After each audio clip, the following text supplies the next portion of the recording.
মায়ের শরীর রক্ষার অনেক পরের কথা। একবার মনটা বড় চঞ্চল, ধ্যান জপ টপ যেন সব যান্ত্রিক হয়ে পড়েছে।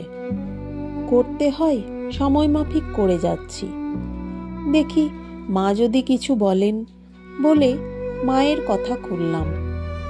খুলতেই যেখানে চোখ পড়ল, দেখি লেখা, রোজ কি কারোর ঈশ্বর দর্শন হয়?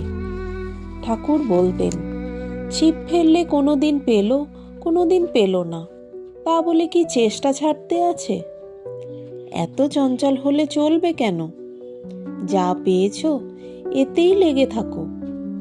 আর কেউ তোমার না থাক, আমি তো তোমার মা আছি। ঠাকুরের কথা মনে নেই? যারা তার আশ্রয় নিয়েছে তাদের কাছে তিনি প্রকাশ হবেনই। অন্ততপক্ষে শেষের দিন তিনি নিজে এসে সকলকে নিয়ে যাবেন।